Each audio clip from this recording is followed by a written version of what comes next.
Bismillahirrahmanirrahim. Assalamualaikum warahmatullahi wabarakatuh. Gimana teman-teman kabar hari ini? Di hari ke-10 ya, kurang lebih 10 Ramadan di tahun sekarang gitu. Ya, 10 hari pertama di bulan Ramadan lah.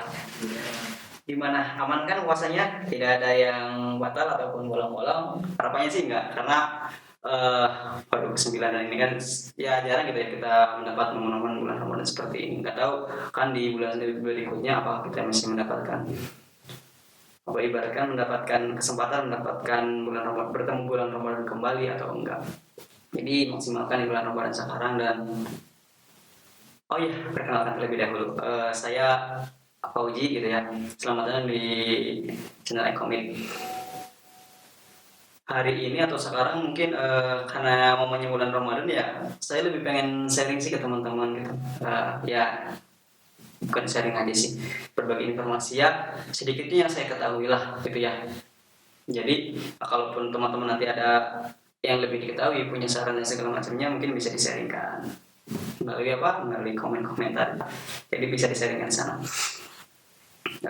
Saya di sini ingin membahas salah satu kejadian atau sebuah sejarah gitu ya yang terukir oleh kaum muslimin di bulan Ramadan gitu ya.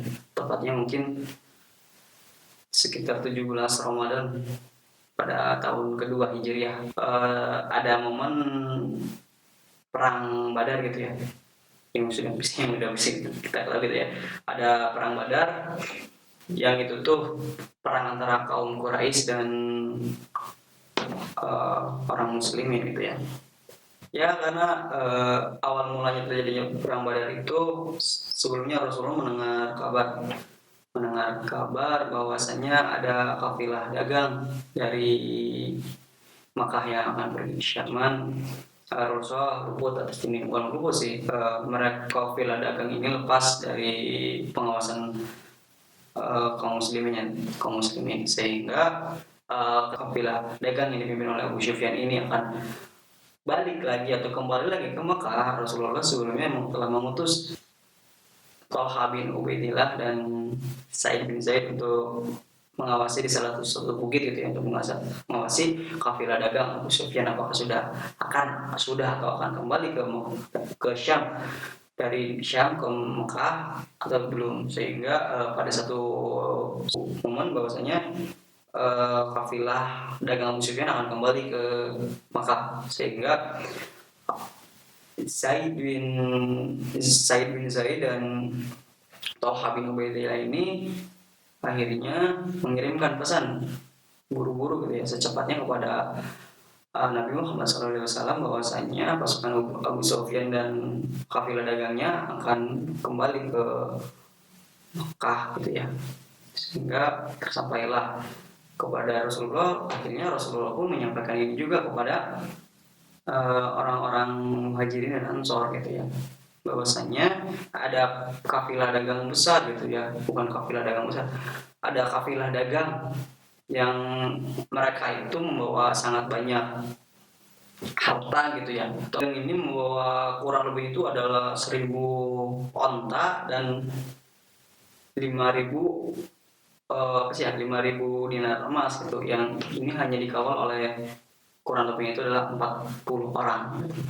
Sehingga sampailah kabar ini kepada Rasulullah. Rasulullah menawarkan kepada tadi kaum muslimin yang ada di Madinah bahwasanya ada sebuah kafilah dagang besar yang membawa sangat banyak harta gitu. Apakah mereka ingin mengambil harta mereka yang ini akan menjadi sebuah menjadi sebuah menjadi sebuah serangan kepada kaum Quraisy yang di Mekah, itu menyerang perekonomiannya sehingga melemahkan pasukan militernya. Sehingga disampaikanlah ke kaum muslimin, cuman karena ini adalah bukan sebuah perintah ya, sehingga sebuah tawaran lah gitu, bahwasanya mau ambil atau enggak. Sehingga ada beberapa, karena ini bukan perang gitu ya, tidak ingin perang atau hanya ingin mengambil harta saja gitu ya, mengambil harta rampasan gitu ya, sehingga tidak semua kaum muslimin yang dibawa. Rasulullah hanya membawa beberapa. Adapun beberapa sahabat yang masih tetap tinggal di Mekah. Kenapa? Ya karena bukan perintah. Tapi Rasulullah pun tidak memaksa mereka yang tidak ikut, karena ya tadi ini adalah sebuah pilihan atau tawaran bagi mereka. Sehingga kurang lebihnya dibawalah sekitar 317 atau berapa gitu yang dibawa oleh, ya sekitar 300 lebih yang dibawa oleh Rasulullah. Itu pun tidak semuanya itu pasukan perang, ataupun ya ada sebagian warga sipil, sehingga dibawalah gitu ya kaum muslimin ini untuk mengambil harta-harta dari kafilah dagang Abu Sufyan ini. Cuma dalam sebuah perjalanan, kabar ini terdengar oleh Abu Sufyan bahwasanya ada orang-orang Madinah yang akan mengambil harta-harta yang dibawa oleh Abu Sufyan. Sehingga Abu Sufyan ketika mendengar kabar ini, dia itu langsung memerintahkan salah satu pasukan yang dia bawa untuk menyampaikan itu kepada orang-orang yang ada di Mekah. Sehingga dikirimkanlah gitu ya satu orang untuk memberi kabar kepada Mekah. Akhirnya sampailah kepada orang-orang Mekah bahwasanya akan ada gitu pasukan Madinah yang akan mengambil atau mencegah pasukan ataupun kafilah dagang Abu Sufyan gitu. Sehingga sampai akhirnya orang-orang Mekah pun mengirim pasukan perang untuk memerangi orang-orang muslimin yang tadi ingin mengambil harta muslim itu. Akhirnya dikirimlah sekitar kurang lebih itu 1.000 orang lah gitu ya. Pasukan perang ya, bukan warga sipil. Pasukan perang dikirim gitu oleh Angka. Akhirnya dikirimlah, sehingga ini pun terdengar oleh Rasulullah gitu, Nabi Muhammad SAW, bahwasanya ada pasukan perang yang akan memerangi kaum muslimin. Terdengar kabar ini, sehingga Allah pun memberi Rasulullah pun memberi kabar kepada pasukannya gitu, yang tadi yang dibawa, bahwasanya ada pasukan perang yang akan memerangi kita. Mereka diberi sebuah pilihan apakah kita ingin mengambil harta atau kafilah dagang, merampas kafilah dagang saja, atau kita juga akan memerangi kaum ataupun orang-orang Quraisy yang akan memerangi orang-orang muslimin gitu. Nah,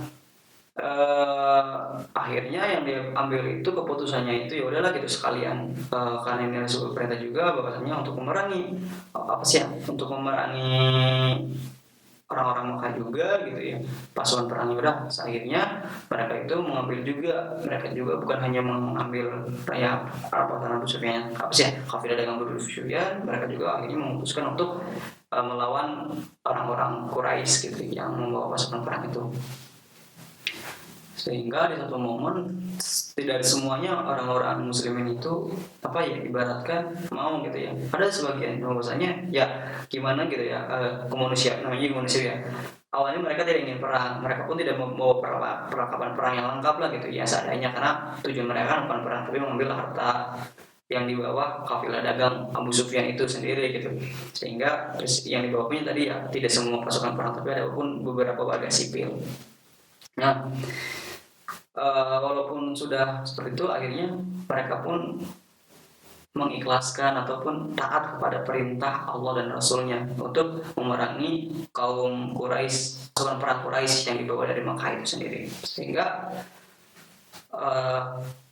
sepakatlah mereka, yang akhirnya pun di sini pun ada momen malam sebelum terjadinya sebuah perang gitu ya. Ya Rasulullah di sini berdoa kepada Allah Subhanahu wa taala.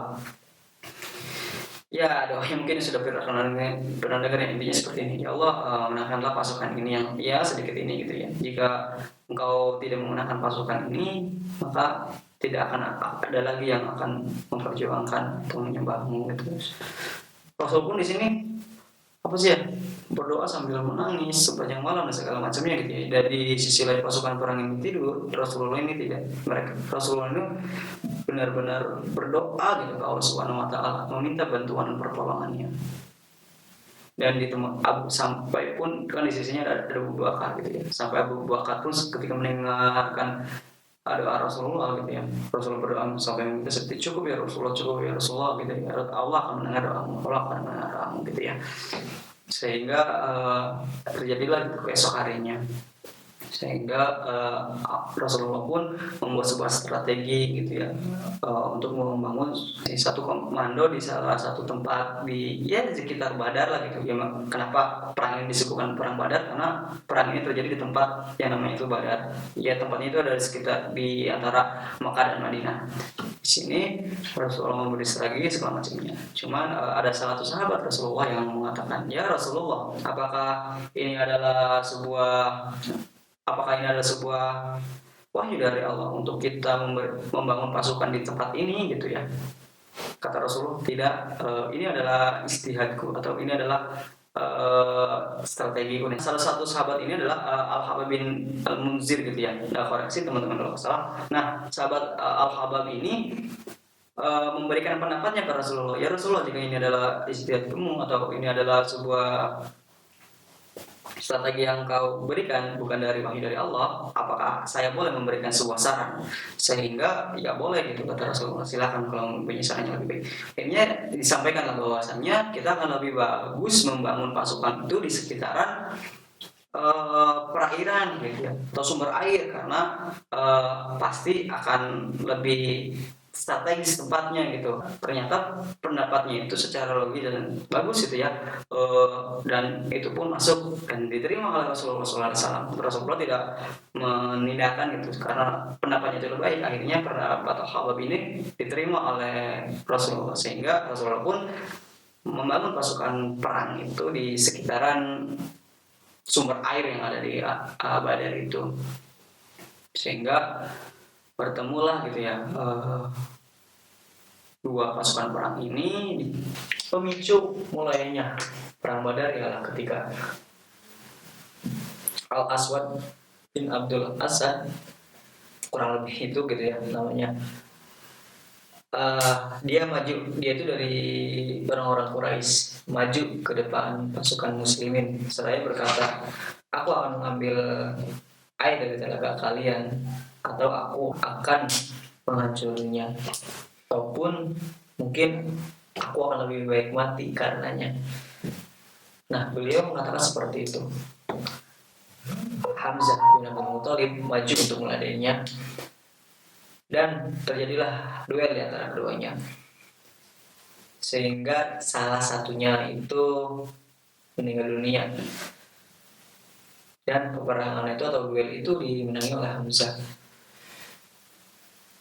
Hal ini menyulut gitu ya, menyulut kaum Quraisy. Hal ini menyulut kaum Quraisy yang membuat mereka langsung maju, ataupun 3 orang Quraisy ini langsung maju menunggang kuda di hadapan orang-orang muslimin, seraya menantang kaum muslimin untuk melanjutkan duelnya gitu. Sampai pada saatnya Rasulullah itu mengirim 3 pasukannya gitu yang berasal dari Ansor gitu ya. Lalu para kaum Quraisy itu berkata dan bertanya kepada 3 orang tersebut, siapa kalian? Mereka pun menjawab, kami dari Bani Ansor, atau kami dari orang-orang Ansor. Dan orang-orang Quraisy mengatakan, kami tidak ingin melawan kalian, kami ingin melawan orang-orang bermartabat gitu, atau kami ingin melawan anak-anak atau keluarga dari paman-paman kami.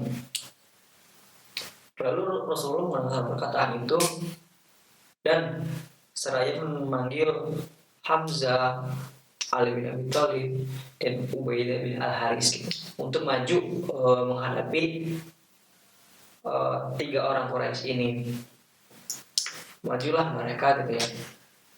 Untuk Hamzah dan Ali bin Abi Thalib tanpa kesulitan untuk melawan para pasukan Quraisy ini. Duel dimenangkan oleh Ali dan Hamzah dan sampai membunuh keduanya, membunuh pasukan Quraisy. Tidak dengan Ubaidah bin Al-Haris. Beliau meninggal gitu ya di duel tersebut, sehingga ini menjadi korban pertama atau mujahid pertama yang meninggal gitu ya di peperangan Badar ini. Singkat ceritanya, perang pun dimulai. Akhirnya pasukan muslimin dan pasukan Quraisy ini bentrok secara keseluruhan setelah duel itu.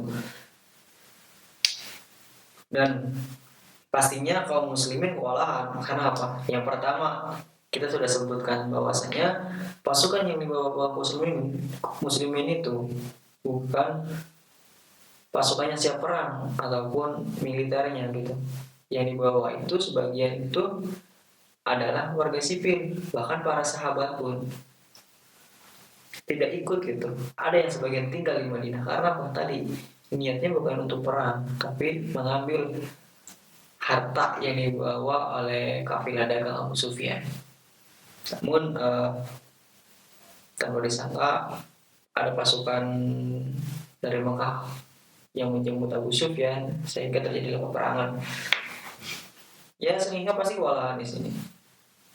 Dengan terus-terusan digempur pasukan muslimin gitu ya. Namun akhirnya datang gitu bala bantuan dari Allah gitu ya, mengirimkan malaikatnya untuk mengikuti perang tersebut untuk membantu kaum muslimin dalam peperangan tersebut, dan itu pun diberitahukan oleh Allah langsung gitu ya.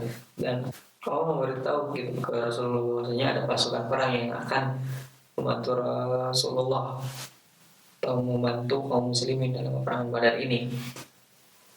Dan Rasulullah mengatakan itu kepada Abu Bakar, ya Abu Bakar, ada bala bantuan dari Allah Subhanahu Wa Taala berupa pasukan perang yang pasukan perang dan pasukan perangnya ini adalah para malaikat yang membantu para muslimin. Singkat ceritanya, akhirnya peperangan pun dimenangkan oleh kaum muslimin. Peperangan pun dimenangkan oleh orang-orang Islam itu di perang ini gitu, dengan pasukan yang seadanya dan perlengkapan yang seadanya. Ya memang kalau dipikir secara logika gitu ya, pasukan 3.000 pasukan gitu ya, dan mereka itu ada pasukan militer bahkan siap tempur gitu ya, yang sudah dilatih untuk peperangan melawan sekitar 300 lebih gitu ya, 300 lebih pasukan muslim yang mereka itu adalah sebagai itu adalah warga sipil. Tidak semuanya itu orang-orang yang bisa berperang gitu atau terbiasa memakai pedang atau segalanya. Bahkan perlengkapan perang pun tidaklah seselengkap kaum Quraisy gitu. Namun ketika Allah itu berkehendak, apa yang Allah inginkan pasti akan jadi gitu. Karena kaum muslimin ini taat dan tunduk patuh kepada Allah dan Rasulnya, maka diberilah pertolongan oleh Allah Subhanahu Wa Taala, yaitu berupa bantuan pasukan perang. Yang pasukan perangnya ini adalah para malaikat gitu, untuk membantu peperangan ini. Sehingga setelah peperangan itu selesai, kaum muslim pun kembali ke Madinah dan membawa harta-harta hasil perang ini gitu. Termasuk tadi yang dibawakan oleh Khalifah dagang Abu Sufyan. Kurang lebihnya itulah teman-teman peristiwa di perang Badar. Sebenarnya mah masih banyak lagi ya peristiwa-peristiwa atau momen-momen ataupun hal-hal yang terjadi di perang Badar ini. Hanya saja mungkin kekurangan dari saya, sedikitnya pengetahuan dari saya, hanya sampai itu gitu saya mampu menyampaikan ke teman-teman. Kalaupun mungkin ada yang lebih tahu gitu ya, ataupun tahu lebih, itu monggo di-sharingkan di kolom komentar ya. Dan kira-kira apa sih gitu ya yang dapat kita pelajari atau kita ambil pelajaran-pelajaran dari perang Badar ini? Pasti tidak hanya tidak hanya kisah saja yang bisa kita dengar, pasti ada hal yang bisa kita pelajari, ada hal yang bisa kita imani, dan ada hal yang bisa kita ambil gitu ya, hikmah dan lain-lainnya. Silakan teman-teman juga kalau ingin men-sharingkan apa yang bisa didapat, silakan tulis juga di kolom komentar. Dari saya sekian, Assalamualaikum warahmatullahi wabarakatuh. Bye bye.